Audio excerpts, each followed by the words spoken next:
Menu Očeta in Sina in Svetega Duha, amen, spoštovani katoličani.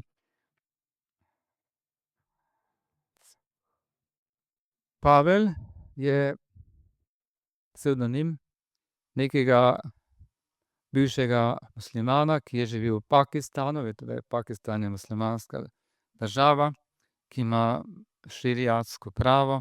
Živel je v Islamabadu, v mestu, in rojen je bil 1668. leta.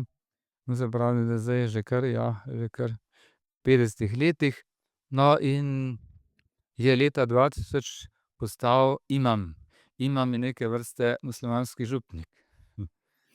Postal je torej imam in je kot muslimanski župnik vsak petek, muslimani imajo namesto nedelje imajo petek za sveti dan, in je razlagal njihov koran drugim muslimanom. Bil je poročen, 6 otrok je imel.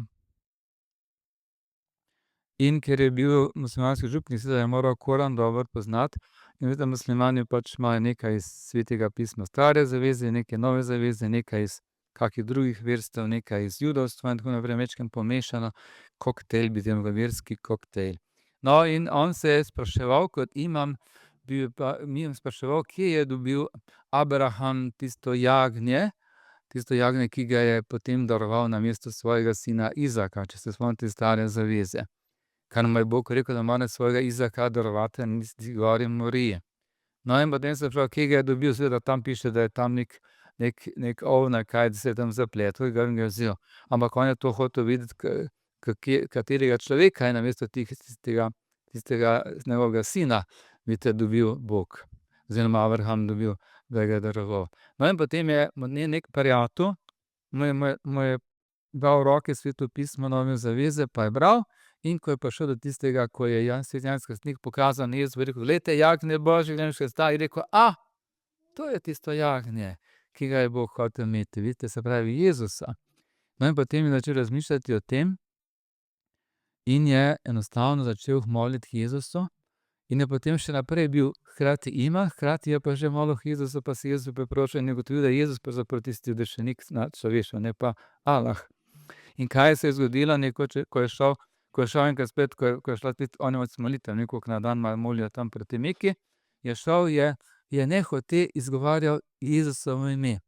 In ko je njegov neki musliman, ki je zraven njega šel, ga slišal, je rekel: "Kaj pa ti govoriš, teolog?" mu je rekel. Pravi, se je zlagal, pravi, nekaj je ponavljal, nekaj iz Korana ven. Je rekel: "Ne, nekaj drugega govoriš." No, in potem, ko je prišel noter v tisto njihovo mošejo, mu je neki glas rekel, pravi, Pavel je seveda psevdonim zaradi varnosti njegove, ker vemo, da on umori vsakega, se spreobrne kot krščansko vero. Je mu neki glas mu je rekel: Pavel, beži ven iz mošeje." In je vstal in je začel bežati. Ampak tisti njegovi muslimani so pa že ugotovili, da je z njim nekaj narobe, in 20 od njih ga je prijelo in so ga zagrabili in ga začeli tepsti, brcali, tepli z rokami, s palcami, tako da še danes ima menda ima na obrazu posledice tistega pretepanja. In potem so ga peljali pred njihovega sodnika in ga je za 1 leto dal zapreti v zapor. Ker so rekli, da je postal kafir. To pomeni odpadnik, se pravi neverec, brezvernik. Da je postal brezvernik. Ja, no, in potem po enem letu, pa še kaj se je zgodilo. Potem neke noči je v spanju slišal glas, ki mu je rekel: "Jaz sem pot, resnica in življenje." In potem je videl Kristusov križ pred sabo. In ko je to videl, seveda je vedel je, za kaj gre. In potem, ko je prišel iz zapora ven, je vzel svojih 6 otrok pa svojo ženo, ki so se vsi spremenili, postali kristjani, so se dali krstiti in so šli potem živet. Vidite, tam v Pakistanu je tako, da pač muslimani živijo na svojem področju, kristjani pa na svojem področju. Neke vrste geto imajo pač kristjani. No, in je šel med kristjane živeti, ampak oni kristjani, ki ga niso upali sprejeti mesece, zato ker so se bali, da bodo prišli muslimani pa jih bodo začeli pobijati, zato ker je prišel k njim. In potem je moral živeti zunaj pod mirnim nebom s svojo družino.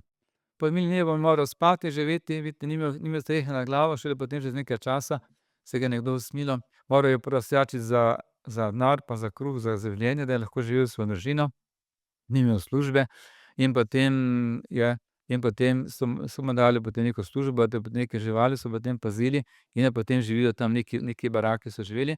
Pravi, in potem on hodi, vidite, on je tako pogumen, pravi, ko sem jaz bil v zaporu, jaz se nisem nikogar bal, pravi, ker je bil Jezus ves čas z mano. Vidite, to je tisto. Ko enkrat človek odpre srce Bogu, svetlobi, od katerih govori naš evangelij, vidite, Jezus je svetloba, luč, ki v razsvetljenje poganov. Vidite, ta človek je bil pogan, musliman sicer, ampak pogan, pogan za nas katoličane, vidite, in je odprl svoje srce, svojo dušo za Jezusa, za Boga, za odrešenika in vidite, in je potem postal tako goreč kristjan, da je šel s Svetim pismom pa svojim molitvenikom še med druge ljudi, pa jim oznanjal Jezusa Kristusa, odrešenika. Ja, vidite, dokaz, vidite, kako Jezus razsvetli kogar pač, kdor je pač odprt za resnico, za Jezusa Kristusa. No, in današnji evangelij pravi zveličenje, ki ga je pripravil preveličenjem vseh narodov, luč razsvetljenja poganov in slavo Izraela, tvojega ljudstva.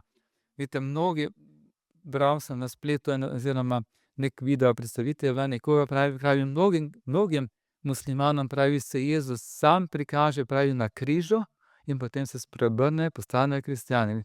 Zakaj, vidite, to potrebno danes? Zakaj? Ker papež Frančišek uči, da je spreobračanje slovesna neumnost.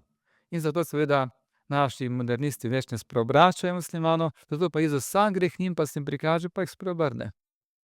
Pa postavlja svojega lastnega Kristovega namestnika na laž, seveda. Se pravi, da vse vere, vidite, ta dogodek je tudi dokaz, da vse vere ne vodijo v nebesa, vidite. Kajti če bi muslimanska vera vodila v nebesa, potem Jezus tega človeka ne bi spreobrnil, da bi postal kristjan. Da tako mora enostavno Jezus Kristus sam v tem času modernizma, vidite, ko vladajo modernisti v cerkvi, mora sam jih postaviti na laž, pa sam spreobračati ljudi, da se jim prikazuje, vidite, namesto da bi šli misionarji med njih, tako so hodili, vidite, vsa stoletja, 2000 let hodili med ljudi, pa spreobračali ljudi in da so postajali kristjani oziroma katoličani, tako kot naš škof Friderik Baraga delal. No, in potem je še en takšen lep dogodek, vidite, ki se je pa zgodil pred kakšnimi 1800 leti, in sicer v 3. stoletju, na področju današnje Francije, v mestu Avrili. To je, no, tam je bila ena družina, ki je bila tudi poganska, ampak imeli so enega sina, med drugim, ki mu je bilo ime Domnin. In ta Domnin je bil star 12 let in je slišal za katoliško vero nekih misionarjev, vidite, ki so misionarji v tem stoletju, vidite, ampak čeprav je bilo takrat hudo preganjanje proti katoličanom, se je ta otrok odločil, ker je bil pač odprt za resnico, pa za božjo dobroto, resnico, vidite, za svetlobo, se je odločil, da bo postal katoličan in se je dal krstiti. In kaj se je zgodilo? Rimljani, ki so takrat, preganjali katoličane, so izvedeli, da je ta otrok, Domnin, star 12 let, da je katoličan, in so ga vzeli s njegovim staršem. Starši verjetno niso bili katoličani, ampak on se je dal krstiti, ni bil katoličan, in so ga vzeli in ga zaprli. In potem so ga v zaporu mučili, pretepali, celo z žarečimi žeblji. Ja, in potem so mu govorili, pravi, mi te bomo spustili, samo odpovej se Kristusu, svoji veri, pravi, pa te bomo spustili, pa boš svoboden. In kaj jim je ta 12 let star otrok odgovoril, kaj mislite? Kaj je rekel, kaj bi rekel kdo od vas? Rekel je, moja duša je že svobodna. Moja duša je že svobodna, svobodna v Jezusu Kristusu. Nima me kje osvobajati. In potem, ker se ni hotel povedati svoji katoliški veri, so ga obsodili na smrt na križu, si lahko mislite. 12 let starega otroka.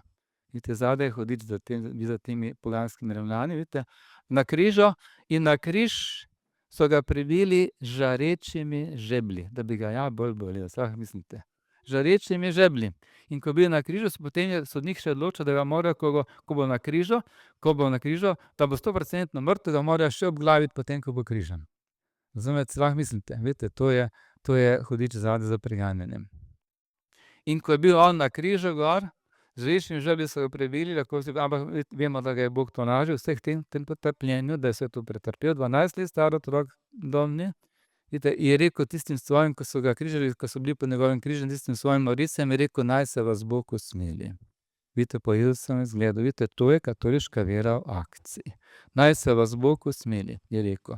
In potem so ga sneli s križa, obglavili in ja, potem so katoličani njegove relikvije, se pravi njegovo telo, vzeli in potem je šel iz mesta v mesto, ker so pač bila razna preganjanja in tako naprej. Neki normani so takrat, bili tudi, ko so hodili okrog pa pustošili. In so, saj tule piše, no, v katerih mestih je bil, Depiju, pa potem Mazeroleju, Depiju, pa še enem mestu so imeli te njegove relikvije. Pravi, in kamorkoli so jih nesli, pravi, se je pojavila čudovita še to sem pozabil povedati. Ko je bil na križu, preden je umrl, ko je bil že na križu, še pa res žvečen, preden je umrl, se je pojavila iz nebes čudovita svetloba, objela njegov križ in potem je umrl, potem so ga obglavili. In potem, ko so njegove relikvije nosili iz mesta v mesto, da so jih reševali pred preganjalci, se je pojavila kaka čudovita svetloba vedno okrog tistih relikvij in včasih se je tudi on sam prikazal kot 12 let star otrok in jih spodbujal, naj vztrajajo v katoliški veri in naj vztrajajo kljub preganjanju, ki so ga morali prenašati. Vidite, 12 let star otrok, vidite, dokaz, kako ne vodi vsaka vera v nebesa, ampak samo ena katoliška, ki jo je Bog ustanovil. Kajti če bi vse vere vodile v nebeso, potem bi Jezus rekel: "Potem vi kar bodite poganske vere, poganski Rimljani, pa boste prišli v nebesa." Ne. Ni tako, vidite, resnica je čisto drugačna, kot nas učijo modernisti.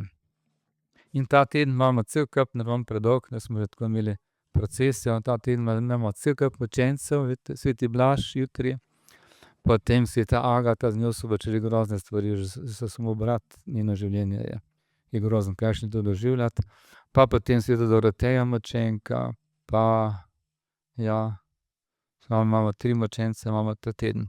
Torej, priporočamo se videti vsem svetim svetnikom, oni so v nebesih, vidite, dokaz, da je katoliška vera od Boga razodeta, da moramo biti katoličani in da naj delajo z nami, kar hočejo, vidite, naj nas preganjajo, kolikor hočejo, govorijo o nas, kar hočejo. Bog je z nami, nič nam ne morejo na tem svetu, na drugem svetu, vidite. Včeraj Marijo, nam pa, kot je rekel neki mehiški mučenec, ko so jih pobijali, je rekel: "Odpirajo nam nebesa," je rekel, ko so jih morili. "Odpirajo nam nebeška vrata." In tako je.